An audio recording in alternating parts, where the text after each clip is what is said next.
So, hello everyone and welcome to Blogging Theology, and today I'm delighted to talk to Dr. Shoaib Ahmed Malik. You're most welcome, sir. Assalamu alaikum. It's great to see you. We are at the School of Divinity, New College at the University of Edinburgh, where Shoaib is lecturer in science and religion, with a PhD in chemical engineering from the University of Nottingham and another in theology from the University of St. Mary's in Twickenham. Shoaib stands at the crossroads between science and religion.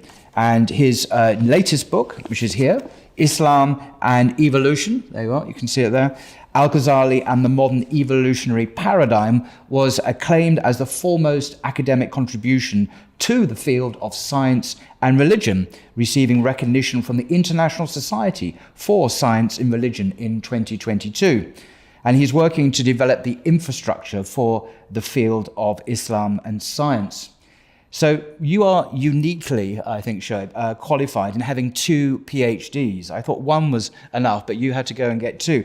One in theology and another one in science. So could you explain a bit how your academic qualifications are relevant to your work at the university? Right. So first and foremost, welcome to Edinburgh, Paul. It's great to have you here. Fantastic. The work of science and religion is basically juxtaposing two very big bodies of knowledge. So you've got the religious discourse on the one hand, and you've got the scientific discourse on the other.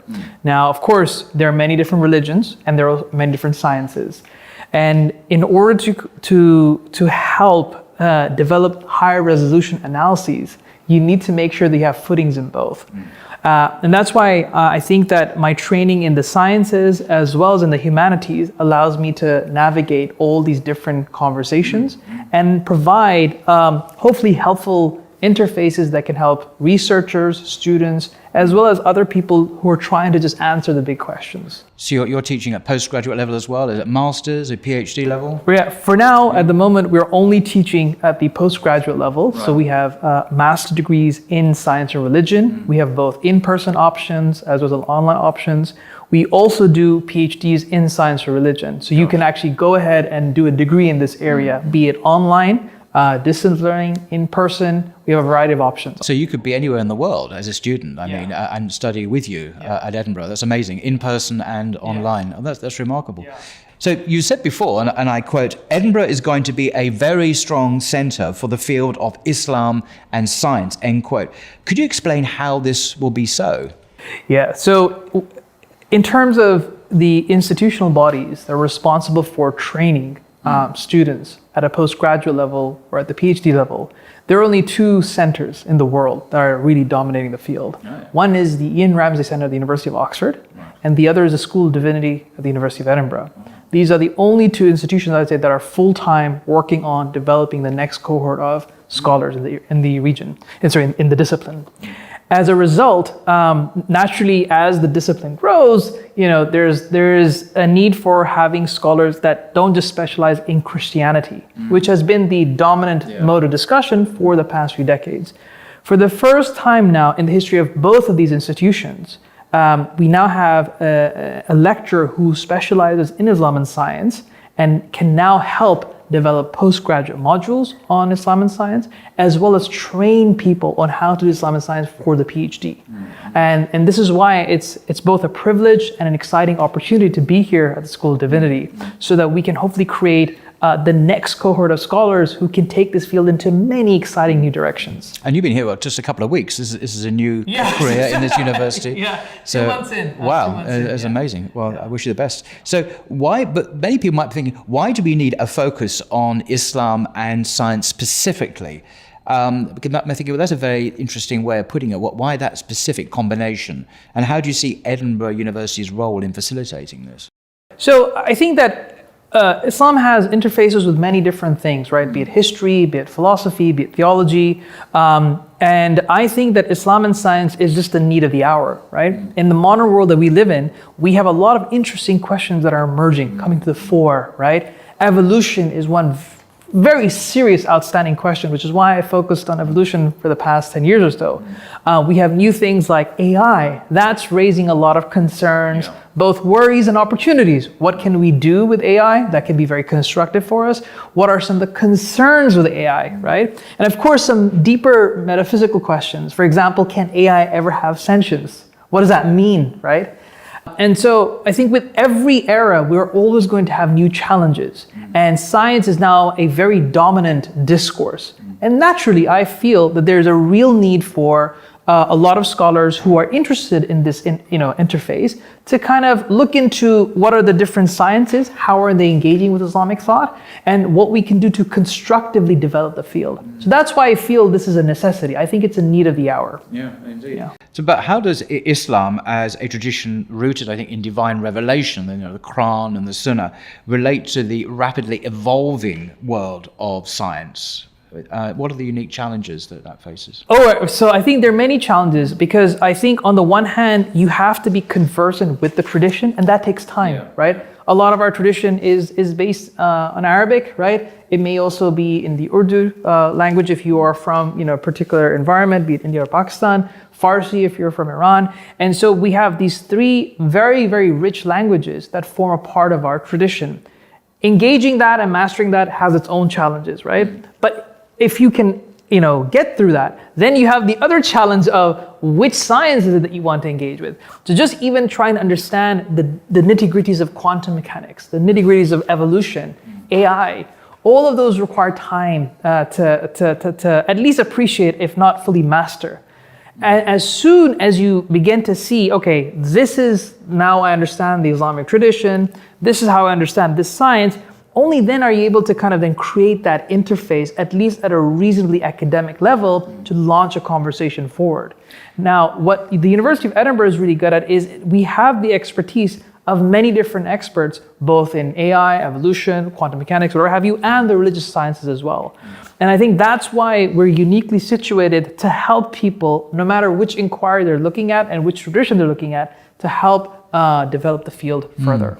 Because someone said to me the other day that Islamic studies, maybe at PhD level, in the West, maybe in this country, tends to be quite descriptive in nature, quite historical. It's not actually doing theological work as such. It's not like engaging theologically with these issues, whether it be evolution or extraterrestrials or AI. So you're doing something quite pioneering then, aren't you, in terms of the traditional Islamic studies engagement with these issues? It's not just descriptive, it's not just historical, you're actually doing creative thought, theological work. Would that be true? Yeah, so I'll start off with why that is. So with in my conversations with a lot of people who've gone through Islamic studies, it's very interesting to note that whenever they do a PhD in Islamic thought, it's always called Islamic studies, never Islamic theology, right? And that's strange, because whenever you think of a PhD in theology, it always means, generally speaking, Christian theology. And I was wondering, why is that the case? And it seems like we're still under the shadows of Orientalism, right? So it's like studying that thing called Islam from a Western point of view. It's not actually taking it seriously as an answer to life's questions. Yes, exactly. So how does Islam, what would Islam say about X or Y? It's like, what is this curious thing called Islam actually? It's always an object of study, never a subject of study, right? And for me, that was very constraining. I mean, like and there are two inspirations that really kind of helped me understand that we need to break through this way of thinking. One was my favorite scholar, Imam Ghazali, right? And that's because I still find it fascinating that he not only... So who was Al-Ghazali? Just very, can you summarize him in 20 seconds? Who was it? Because he's not some guy who lives in Edinburgh, is he? No, he's not a colleague down the road. He's someone, who is he? 12th century scholar, also known as the Proof of Islam, Hujjat al-Islam, and he basically left an amazing corpus called Ihya Ulumuddin, Revivification of the Religious Sciences. And many seminaries still study him today, and he's also studied at the university, at the academy. I just mentioned, by the way, your book, Islam and Evolution, is subtitled Al-Ghazali and the Modern Evolutionary Paradigms. You're explicitly bringing in his thought, his worldview to actually tackle issues he would not have known nothing about, of course. And the reason why he's an inspiration for me is because he saw the challenge of the day, and for him, it were the thoughts of Ibn Sina, right? So that's why he wrote the Incoherence of the Philosophers. And that was very encouraging, that he didn't just sit and just think about what he learned. He also saw a way of how to engage it with the challenge of the day. So that was one thing. And then the other thing was that really inspired me was my own teacher, Sheikh Khalil Araki. He's a Moroccan scholar. And he said one thing to me that I still haven't forgotten. He said that, Shoaib, our religion is not for the museum, right? It's not an artifact in the museum. And that clicked a few cells in my brain. And I thought, yeah, that's right. Why are we not constructively moving forward? And so I didn't want to be bound by just doing descriptive stuff. I mean, anyone can do that, right? But I want to know, what does it mean for me today? And that's why I work a lot on trying to have creative, constructive explorations in how Islamic theology in particular can look at these modern sciences. Okay, it was a little test now. We're going to go through some of these fields of research, and if you could succinctly summarize perhaps the Islamic engagement with these topics. So the first one, under the rubric Islam and Science, the first one is evolution itself. So what is an Islamic approach to evolution, by which I mean, I assume you mean macroevolution along the Darwinian line of evolution? Right, yeah. So I'll start off with what we mean by evolution in a scientific sense, and then see how it can be explored, from an Islamic lens. So the theory of evolution is an interesting idea that really kicked off 150 years ago. And the idea here is that all biological life can be connected on a vast historical tree of life. Right? So just like me and you, we have mothers and fathers, they've had their mothers and fathers, and on and on and on. And we could have a nice family tree decoration at home. Evolution just takes that very concept and applies it not just to individuals, but species as a whole. Right. So we are all somehow linked biologically, right? And we are able to see traces of those links through our, biology, be it physiology, genetics, whatever have you. And this is not the time to get into science, but that's what evolution is in a nutshell. Now, this, of course, has a lot of interfaces with Islamic thought because there are a few interesting questions that emerge. Is the process of life truly random? Because one of the processes that governs evolution is random mutations, at least according to neo-Darwinism. Another one is natural selection. And this raises questions about God's providence, right? Does God really play dice with life? Right? We even have questions coming with some interesting titles. For example, the accidental species. Were we ever truly meant to be? Or are we just an accidental product, right? And that's because of this inherent randomness within the processes of evolution. The other discussion, I think this is where you have the most, polarizing opinions, is the question about Adam. We generally believe, we have had for the past 1,400 years, is that we believe that Adam was created miraculously, Eve was created miraculously, they were real individuals, and we have a historical lineage that goes back to them. But evolution says, no, that's not the case. We actually have a lineage with everyone and everything. So there you begin to see some friction. And how do you kind of constructively analyze this is where you get this interface between Islam and evolution. So how does Islam begin? Without going to all the answers, for which you'll need to read your book, of course, or sign up to your course. I mean, what are the beginnings of an Islamic approach to that? Presumably it starts off with the existence of God as a creator, rather than a material process. You're looking at the big picture rather than the micro picture in the sense of life on Earth. I mean. So the way you can break it down is, I would say, two big conversations. One is the metaphysics involved, and the other is the hermeneutics involved. So metaphysically speaking, I think it has to start off with your understanding of God, your understanding of creation, and then the link between the two. So this is where, do you believe God is transcendent, or is he, more immanent? Is creation fully automated, or does it have some dependency on God? And the connection between them, that particular discussion is known as divine action models. Right. Are you an occasionist? Are you a concurrentist?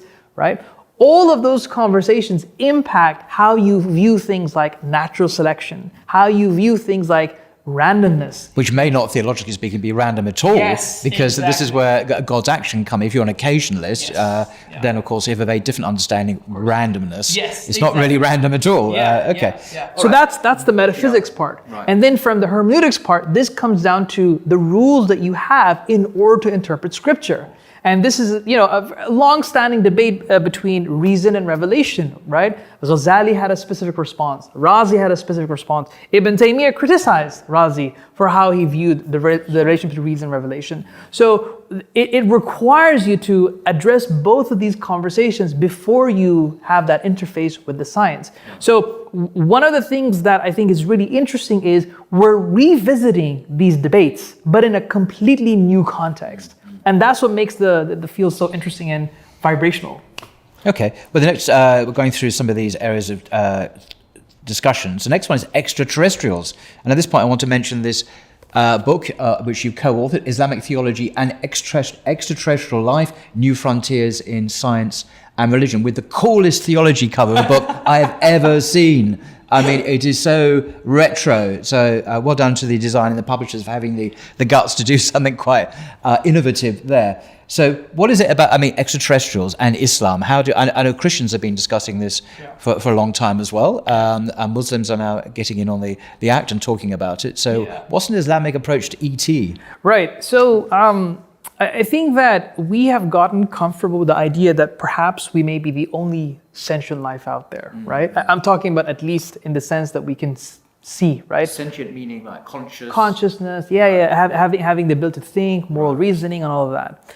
And what extraterrestrials do, at least conceptually, even if not in reality, is that they offer questions if there was life on other planets. This is how we define extraterrestrials. So we're not including jinn in this conversation, right? Well, I was going to say, because we believe in extraterrestrial life. They're called angels. So angels, jinn, that's the general ontology of what we consider sentience. But in addition to that, if there were, species of a kind that lived on other planets, that may be as smart as us, may even have spiritual import, may even have ethical, frameworks, right? And may even surpass us in those things.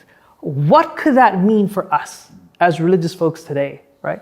And there was nothing constructive that I saw around this field. We just had one or two articles of one book chapter, and I thought, let's have a conference. So with my colleague, Georg Matthias de Terman, he is at Virginia Commonwealth University in Qatar. We decided to have an online conference, during COVID. It was during COVID. And we got amazing contributions. This has 9 chapters in there, all looking at different kinds of things. And there's just some amazing findings in there. For example, one of the chapters talks about that even in our own tradition, there were 3 scholars in fact, who looked at if we had non-human intelligence, how could we appropriate them in the Sharia? Would we have to give dawah to them? Would we have to call them to Islam, for instance? Those kinds of conversations are what we see here.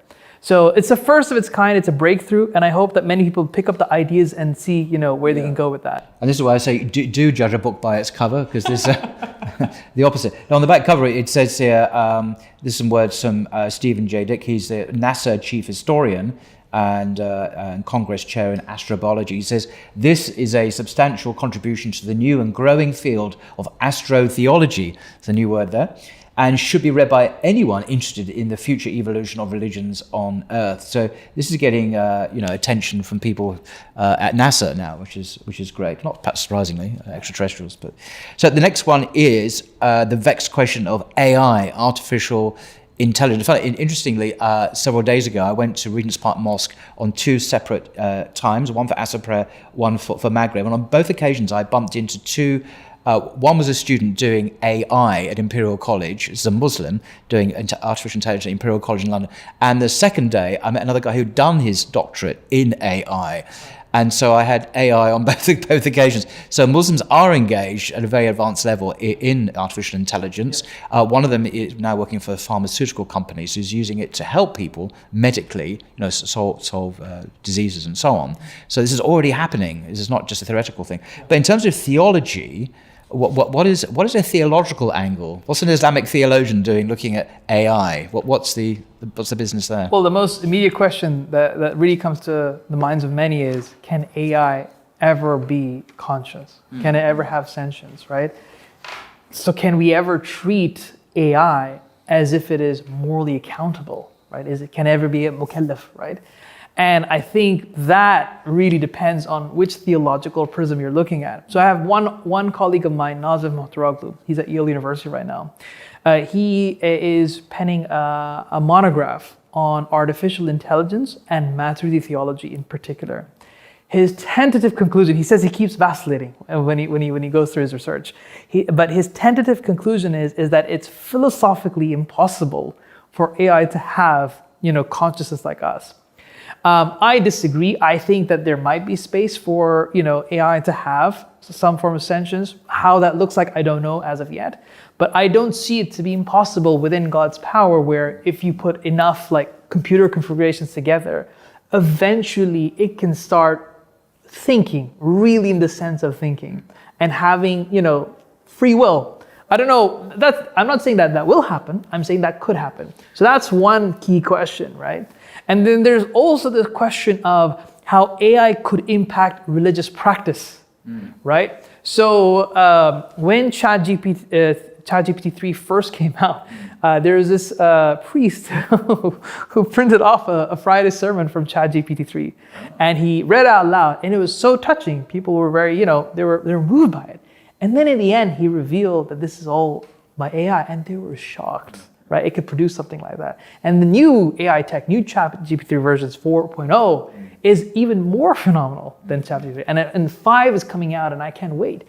It can already do things in Arabic, in Urdu. I've even tested it with my students.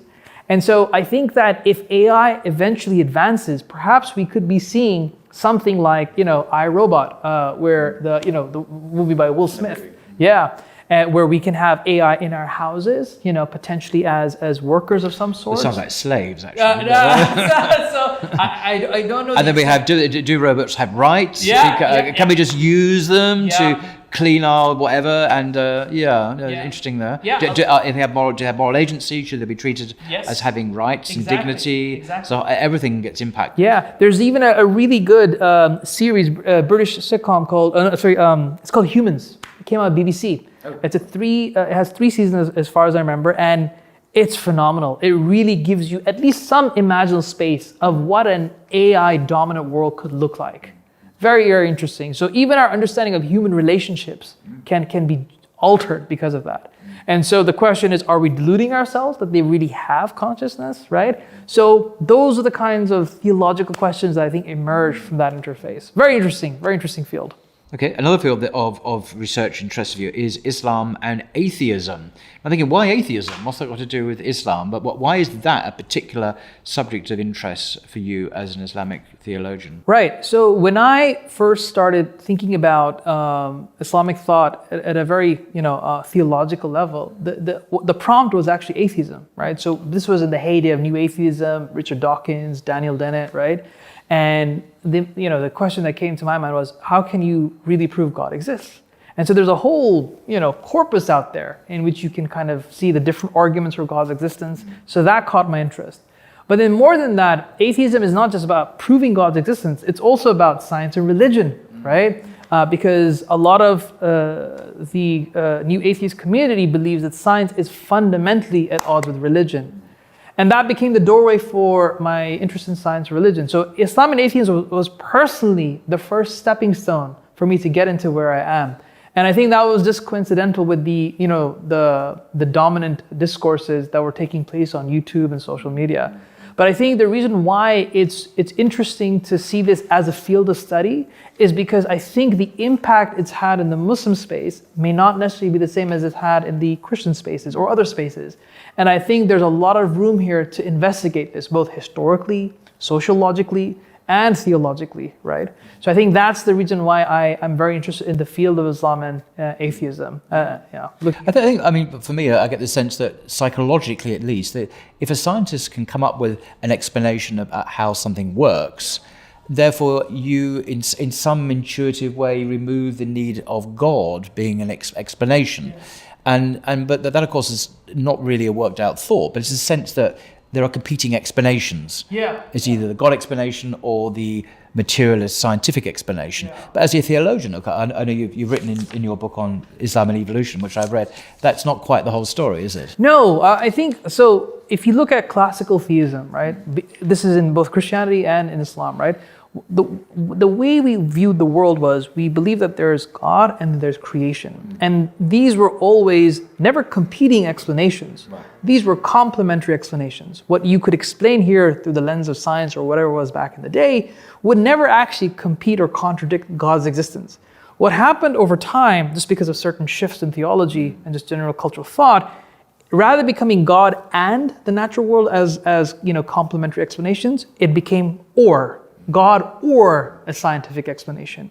And therefore, when you put God on this particular framing, it's easy then to cut off God, because now that you have a scientific explanation, you therefore don't need God anymore. So going back to that first model, where God is the transcendent creator of the universe, right. So are you saying that he is the primary fundamental cause, with a capital C, the necessary being, the ontological cause of existence as such?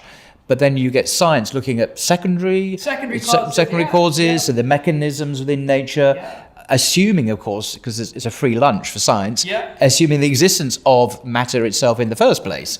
Assuming the existence of matter, existence of laws, our comprehensibility of so all those things were justified by theology. And I think that's one of the problems that I find that a lot of young people, particularly, the reason why they get confused is they've not been given this exposure to theology. Right? And I think if they have that exposure, it allows them to navigate these conversations much more efficiently. Right, that's fascinating. Yeah, I feel Christianity often, in your book on Islam and evolution, you mentioned a lot of contemporary, so-called modern Christian theologians who seem to discount, say, the possibility of miracles. And this is another research area of interest for you. So why? I mean, for me, miracles just happen. They either happen, you believe they're from God or not. Why is this a subject of academic, theological discussion? Right. So I think you're referring to the Divine Action Project, right, in the 1980s. So the Divine Action Project was a very interesting area and time for the field of science religion. So many, I'd say dominantly Christian thinkers, theologians and philosophers and scientists, they wanted to see, can we still explain or come up with coherent models within which God can still intervene in the world, right? However, doing it without contradicting the laws of science that we know. So theories like quantum mechanics, evolution, even chaos theory, theories that have a component of indeterminism built into them, became interesting avenues through which God can still intervene, but without violating anything. This was a very important exercise for them. And that's because they felt that preserving the scientific status of these things is important, right? Now, whether you want to claim this is scientism or not, it seems like it's washing away miracles. So you're drawing a distinction between scientism, which is an ideology saying that only scientific explanations are valid, as opposed to science in the other sense, which is a methodology, an empirical methodology, which is not in any way prejudging questions of God's existence or ontology. So you're saying that these Christian theologians have slipped into a kind of scientist mentality. Perhaps that's the pushback that they get. So and that's not just me. It's also other Christian thinkers. Right. Ignacio Silva, for example. So Sarah Lane Ritchie, for example, talks about this. So it's an interesting state of affairs in how the Christian discourse is evolving. Just to be clear, this is not just privy to the Christian discourse. There are even Muslim interlocutors who adopted that kind of thinking. Really? So that's why miracles is still a point of interest for me. Exactly how far can we say that miracles can have scientific explanations, right? And this is it's not just about that. It's also about we have a specific, I would say, activity within the Islamic discourse, which is the whole movement of scientific miracles in the Quran, right? Oh, yes. What do we really mean by that, right? Yes. So, in fact, the first conference that we're holding at the University of Edinburgh, through in the field of Islam and science, is actually on this topic: Islam and miracles. What does that mean, both historically in contemporary lens, and what does it mean in terms of the miracle of the Quran? We believe it's a miracle, right? How is it a miracle? How can a text that's written, embodied with words and language and grammar, how can that be considered a miracle, right? And this links to even AI, right? So if you feed AI all the linguistic corpus of Arabic into it. So it understands everything, right? Or at least has access to everything. Could it one day match it? Yea or nay? That's a question to think about, right? So that's what I'm trying to do with the whole miracle conversation. Right. Well, perhaps in conclusion then, there's a website, Edinburgh University website, the Divinity School, new college where we are. Yeah. So if people want to contact you, find out about your work, and also as you supervise PhD students and other students, opportunities to study with you, either online, as you said, anywhere in the world, or in person here in Edinburgh, they can go to your website and find out more. Yeah, so we have a whole webpage, School of Divinity, and we have like a faculty list. You can easily find my profile there. My email is shoaib.malik at ed.ac.uk. I know it's a bit of a mouthful, but you can find it there, and you can see all my interests. Feel free to reach out if any of you are interested in doing a PhD program, or if you're interested in doing the master's, be it in person or online. So we have a bunch of options, and it's a very exciting time. Fantastic. And I'll put those links in the description beneath, so you can just click on the links. Yeah. Oh, I'm not sure if I can say this. Maybe I can. I don't think my HOD will mind. So we are now hopefully developing the very first course on Islam and science, which will eventually be integrated next year into the MSc program. Oh. So that you can now take a course on Islam and science, which hopefully, fingers crossed, should be there starting 2025. Inshallah. That's amazing. Well, thank you so much, Dr. Shoaib, for your time. Absolutely fascinating work. You are a powerhouse, I must say. 2 PhDs, extraordinary. I do wish you well here in this beautiful environment. The university setting is extraordinary. And you're doing pioneering work, and along with Oxford, the only 2 places I think that you mentioned in existence that are focused solely on this. Just in enterprise. case I get attacked on this point, there may be others, but the 2 leading institutions are those 2 that we know of. Yeah. It's a bit like ET, isn't it? Maybe they exist, maybe we're not sure, but as far as we know, Anyway, fantastic. Thank you very much indeed for your time. Really appreciate it. Assalamu alaikum.